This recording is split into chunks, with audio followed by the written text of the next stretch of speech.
Hey, welcome back, plant friends. Today I am working on this beautiful climbing vine, this black-eyed Susan, and I have a big goal today. I want to take this climber and turn it into a trailer. So I want it to vine down, I want it to hang down, and I'll tell you why in a second. I'll show you. It's actually staked up right now. And before I can get to that, I have to take care of this poor thing. It's severely root bound. So this thing needs a lot of work before I can get it into its new home. So I'm gonna repot it, I'm going to unstake it, and I will obviously give you some care tips as we go. Would you be so kind as to subscribe? I am building what I think is a wonderful plant channel. I want it to grow into even something bigger and better, and your subscriptions, your likes, your comments are all part of the equation for me. So if you could do that, that would really help me out. Plus, you would get these plant videos straight to you. You won't have to look for them, and they come out on Fridays, which is kind of just like a welcome to the weekend video, right? So go ahead and hit subscribe. Thanks. So as I said, this is a black-eyed Susan vine, not to be confused with the black-eyed Susan plant, and it is a vigorous flowering climber. Are you wondering why I want to take it off its stake? Because I mean, look at it, it's gorgeous, it's beautiful, growing in its little pot here, and there's a couple stakes that's growing up. Why would I want to take it off its stakes? Well, I am trying to fill every last inch of this outdoor space with plants. And this pergola over here has been a source of some frustration for me. It's just really plain right now. I have the Swedish ivy hanging here in this corner, and it didn't do well. It was too sunny in that corner. It was just getting way too much light and getting too crispy. So I took that down, and now I need something that can take more light but has more of the jungle kind of feel, because that's definitely the vibe that I've got going on here. So I'm trying to find something for that space. Plus, let me be real with you and show you this mess that I'm trying to cover up. I'm hoping that this beautiful plant will like cover up some of this space that, you know, doesn't really fit my jungle theme either. Black-eyed Susans aren't necessarily known to be like tropical foliage. That's not really like the jungle vibe. However, their leaves are nice and big. The flowers are bright and beautiful. So I think I can make it stretch to fit the theme. It does well in bright light, which is what I need. Do you have any eyesores in your yard that you're trying to cover up? What is your strategy? I just think I'm gonna cover everything with plants. That's my strategy.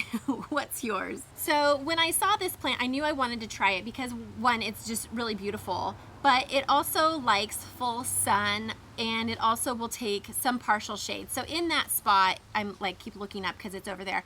In that spot, it does get a lot of sun and a little bit of shade just from the pergola. I think it's gonna be like an awesome spot for that plant, but I want it to hang. And so obviously this thing is staked. So when I saw it, I thought, well, let's give it a try. I'm gonna try to unstake it and see, first of all, how it looks, and also see if it'll grow that way. I know they do come in hanging baskets. I just didn't find one at my garden store that was hanging, and so I thought I would just try it out myself to create a hanging basket out of a non-hanging basket. You can do that with almost any staked plant, but you have to keep in mind that the plant hasn't been supporting itself and the weight of the foliage. So the main trunks, if they're really not strong enough or they're not supported enough, it could break off some of the limbs of the plant. So you just want to be cautious when you're taking any plant down from its staking, that you're aware of what it can support. This is a really vining plant. It doesn't have a big trunk, so I think it's going to be fine. I'm just really excited to see what it looks like when I take it off of its stakes. But before I can do that, I have to take care of its other problem, which is it's massively root bound. I mean, we're talking seriously root bound. I could detangle it first, but then would just make repotting it super hard. So for the sake of ease, I'm gonna take care of this first. There's no way to save it. I'm just going to have to like rip this off. Here we go. I'm going to put it in this pot. It's, as you can see, just about, it looks almost 2 sizes bigger, but this is kind of a squat. I think this is 2 gallon. And it does sit in it with just about an inch and a half gap in between. So I'm just going up about one size, maybe a little bit more. So that should be totally fine. I'm going to pot it up in some really rich soil. I added some compost to just some regular potting soil here. I haven't quite mixed it up. I added probably more compost than I needed to, but these guys are really generous with their foliage and their flowers, and so they're quite aggressive feeders. So having really rich soil is super important to give them the best chance at putting off all that growth that you want. You're probably wondering how I'm going to hang this pot. Depending on how well it looks and how it hangs, I'm just going to make a metal hanger, just like some metal in 3 parts, and just kind of fashion some kind of hanging implement. I'll show you how I do that later, maybe not in this video. So I've got this kind of started. Oh my, yeah, I'm just gonna rip,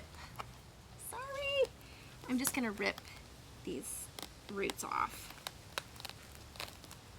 I should be able to get it out with that. Sometimes that's just what you have to do. When things are so root bound, you just kind of gotta rip it up. Let's see if I can slide it out. Oh my. Oh my, oh my, oh my. I mean, I didn't expect to see anything else, but you can see they're really circling around. That's when you know it's time. I'm gonna loosen these up so they can grow away from the root ball. Now, as far as fertilizer goes, obviously I added compost, and since they're such aggressive feeders, I will likely give it some worm castings later in the growing season. But if you're planting yours in the ground or it's already in some potting soil that's not fresh, you definitely want to be fertilizing probably every 4 weeks or so with just a balanced fertilizer. All right. It smells good. It smells almost edible. It's not. Don't eat it.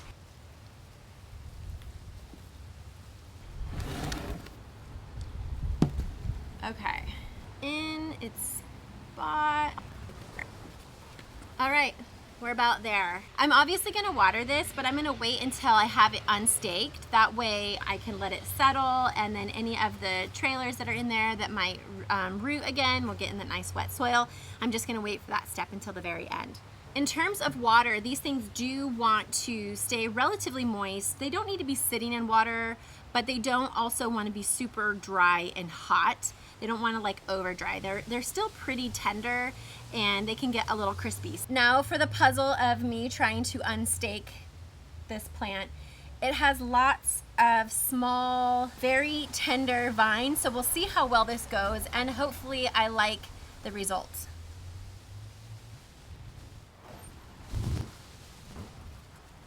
This is a job for someone who has a lot of patience, and I'm not generally one of those people. Unfortunately, I've knocked off several of the flowers, but I know it'll spring back.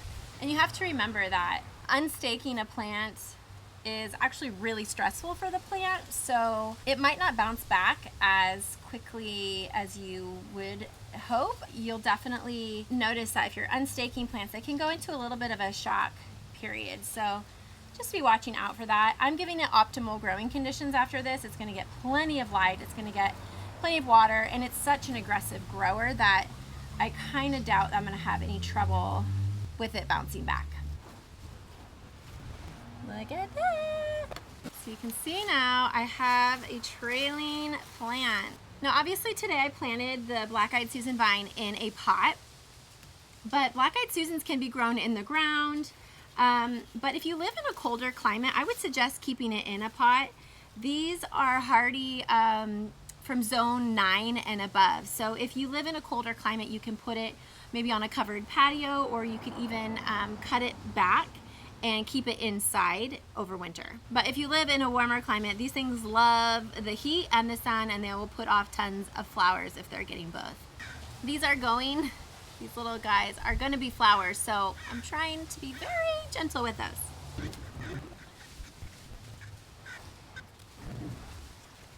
Well, it does look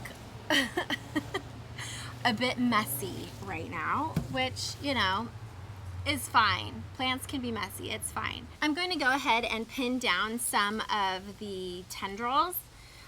so that they can propagate in the soil, and so this can have maybe a little bit of a fuller top and then just more growth as it comes down. I I have old bobby pins, like hairpins.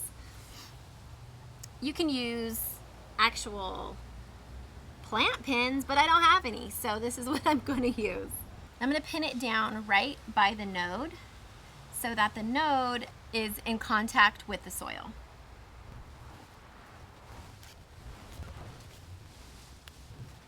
Okay, it's not much to look at, but as it hangs, I think we are gonna have a really beautiful hanging plant for that corner, and I think it's gonna recover and do really nicely.